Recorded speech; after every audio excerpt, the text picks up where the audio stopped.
The convoy rig, the fake, the distraction, was said to be only about 80 miles away. It wouldn't buy her much time, but enough to do what she needed to get done.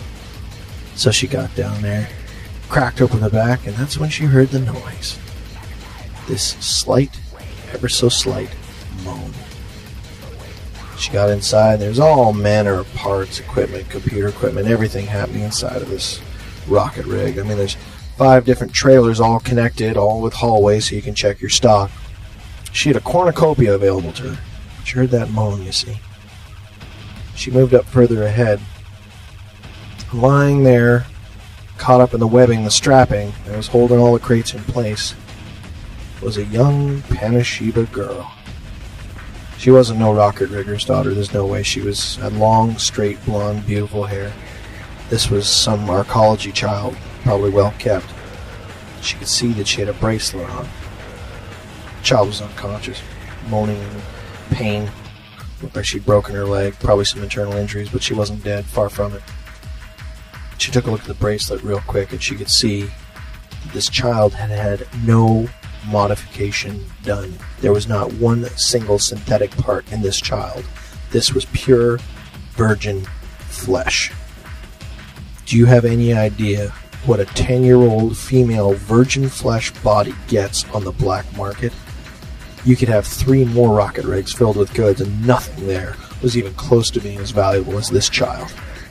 People would pay big, big money for every single molecule of this child. Her skin was worth money, her hair was worth money, her eyes were worth money, all of her internal organs, her reproductive system was totally unsoiled, her hymen was still intact.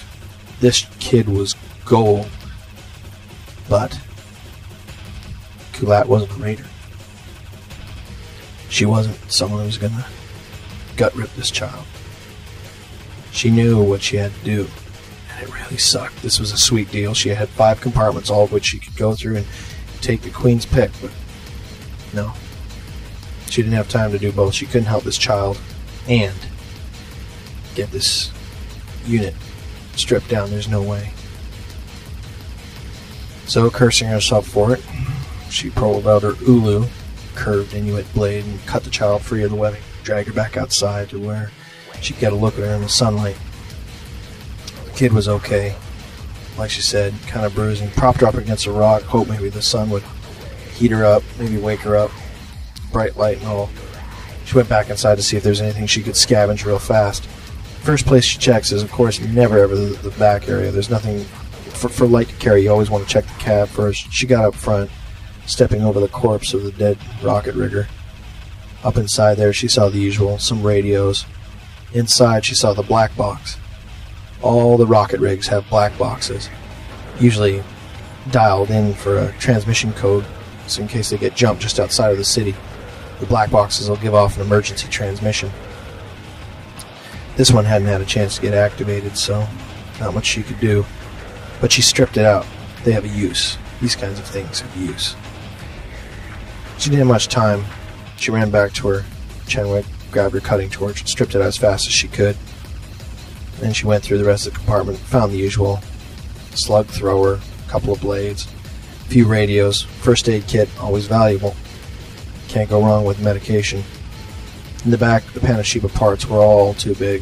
There's a few chips, that kind of thing, but she didn't have time to sort through the boxes.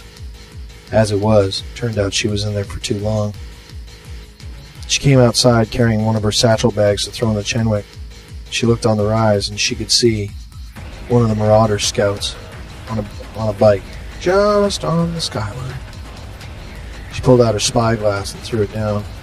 Her natural vision was pretty strong, but that glass she could see way better than the average person with that spyglass. And there he was, Marauder scout on the rise, with a set of binos. She looked behind her and cursed herself because the child was sitting in plain, broad daylight, her long hair, blonde, glowing in the sun. Why didn't she just put up a sign? That Marauder was off that bike and just heading back to tell the others. As soon as he was within radio range, maybe they were already in radio range, they'd figure out what had happened. They'd been duped, and they were going to be pissed. They were pissed from about 6 different angles. They'd gotten tricked. This woman had gone and taken their stash, and more than that, She'd claimed the jewel of the whole prize. She'd taken the lion's pick of the whole rig. The real bad thing about it was she wouldn't be able to make any money. She grabbed the kid as quick as she could, still unconscious, threw her in the back of the Chenwick. She'd had a passenger seat harness made in there in case she did happen to find someone she wanted to help. Hooked onto like what she'd created as a 10-point seat harness. Once strapped in there, that child wouldn't be able to move. Kind of served dual purpose. It could be a passenger, could be a prisoner. It really didn't matter. Once they were strapped in, they're not getting out. So she strapped this girl in, got ready to haul. And haul she did. The problem is that this was getting better by the minute. See, the rocket rig was down, and the Marauders were all dead on the ground, and she'd been sighted. But it was a long, long way back to go to the city where this truck came from. So it was too far to go. She wouldn't be able to make it. More than that, it could be far too much of an inconvenience for her.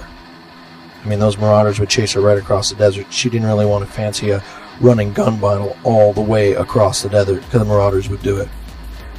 The second problem is that there's both Raker communities all around this location, who she was friendly with. There was only one path that was open that headed through trailer trash, and that was heading towards the next city.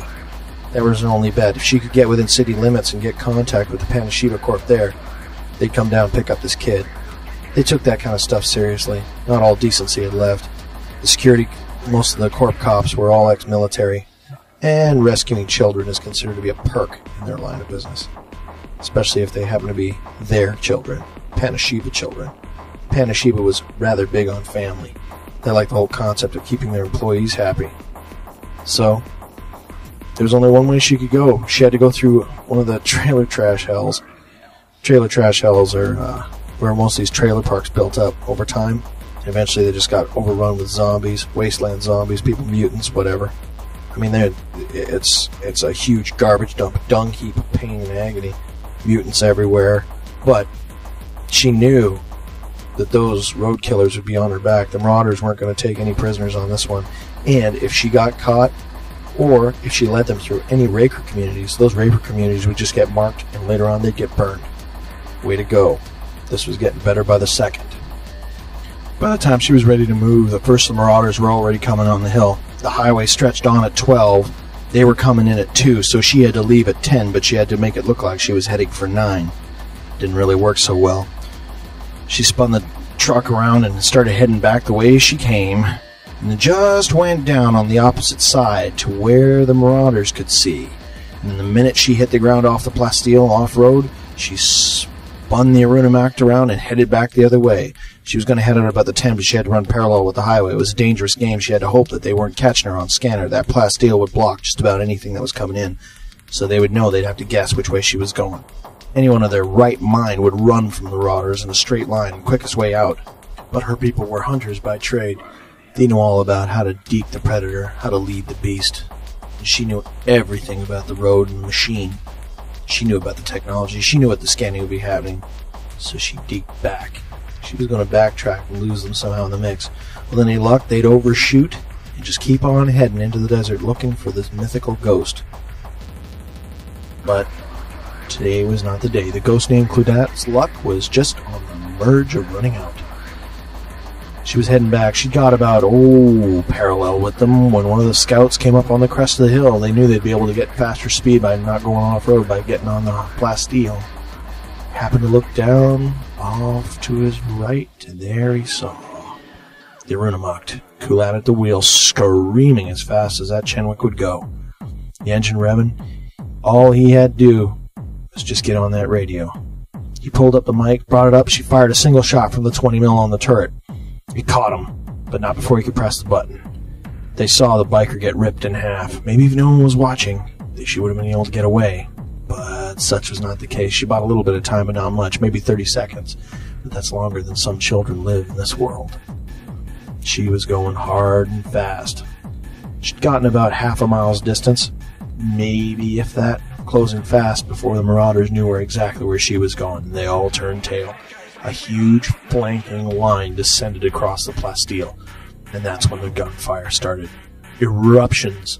A whole virtual wall of lead heading towards her at high speed. death singing towards her from road killers at 1,800 feet per second. It was just amazing how much fire can be thrown out by a pissed-off band of pirates.